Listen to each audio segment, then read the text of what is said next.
मेरी जो है कार्यक्रम में इंट्रोड्यूस करते हुए आपको फिसल गई, और कल अरुण मंत्री जी हमारे साथ मौजूद थे तो उसी फ्लो में जो है उनका नाम निकल गया।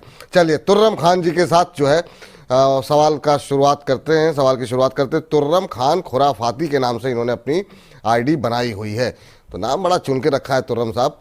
और कह रहे हैं कि सर सुजलॉन एनर्जी का 1 साल के बाद टारगेट क्या रहेगा, तो ये लंबी अवधि का इनका नज़रिया है। किस भाव पर लिए ये भी बता देते सर आप कि सुजलॉन एनर्जी किस रेट पर लिए हुए। 80 तक गया, 80 के बाद से अब 73 के आसपास आ गया, 6-7 रुपये टूट गया है 80 के लेवल बनाने के बाद।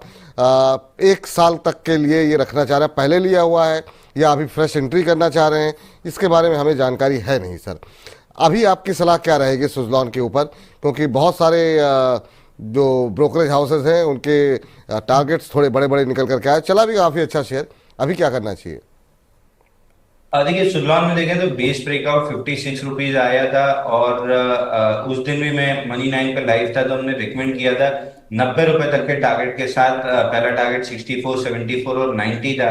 84 का हाई बनाया है किस्मत से। उस दिन भी मैं मनी 9 पे लाइव था तो मैंने कहा था शॉर्ट टर्म में आप प्रॉफिट बुक कर लीजिए। नीचे 71 आता हुआ दिख रहा है, वापस से नया बेस बनाएगा और फिर चलेगा स्टॉक। तो अभी करेक्शन के मूड में है, 71 नहीं रुकता है तो 67 तक डाउन मूव आ सकता है, but eventually stock base out करेगा और नया अप मूव देगा। तो फिलहाल 2 से 3 महीना इसको लगेगा नया बेस बनाने में।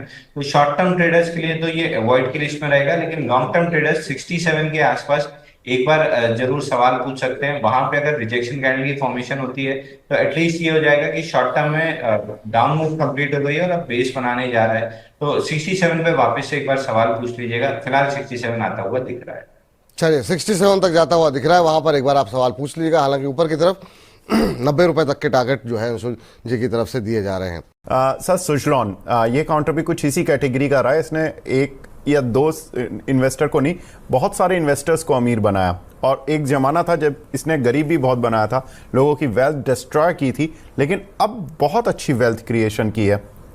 कैसे लगता है आपको अब ये काउंटर? देखिए विवेक जी, एक मैं आपको सीक्रेट रिवील कर देता हूं आपके दर्शकों के लिए कि अगर आपको बड़े मूव्स चाहिए, 25-30% के या उससे बड़े मूव्स चाहिए और शॉर्ट टर्म में चाहिए, तो हमेशा स्टॉक का फ्री फ्लोट देखा कीजिए, वो 5,000 करोड़ से कम होना चाहिए।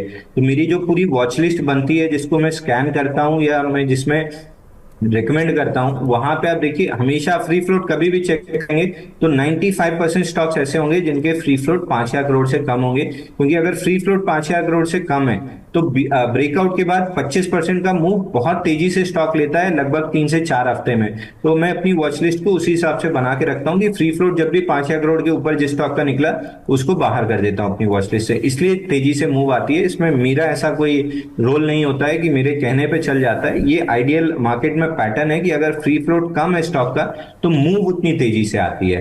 दूसरा, सुजलॉन आपने डिस्कस किया, आप ही के प्लेटफॉर्म पे जब ये 56 रुपीज ब्रेकआउट दे रहा था बेस ऑन बेस पैटर्न का, 98 डेज का बेस बना था, उसके ऊपर 19 दिन का बेस ऑन बेस बना था, 56 का ब्रेकआउट था। विपुल जी के साथ मैं शायद लाइव था तब हमने रिकमेंड किया था। 64 पहला टारगेट था, 74 दूसरा टारगेट था और 90 रुपए तीसरा टारगेट था।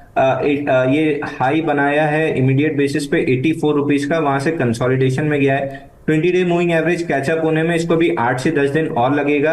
अगर ये साइडवेज रह के होल्ड करता है तो हाई लाइकली है कि 90 रुपए ये स्टॉक अपने टारगेट को ना सिर्फ टेस्ट करेगा बल्कि सरपास करते हुए 99 तक भी जा सकता है। तो अब आपको केवल एक काम करना है कि अगर है तो 73 रुपीज के स्टॉप लॉस से स्टॉक को होल्ड कीजिए और कुछ समय स्टॉक को दीजिए 3-4 हफ्ते का। हाई लाइकली है कि 90 को सरपास करके 99 तक आ जाएगा।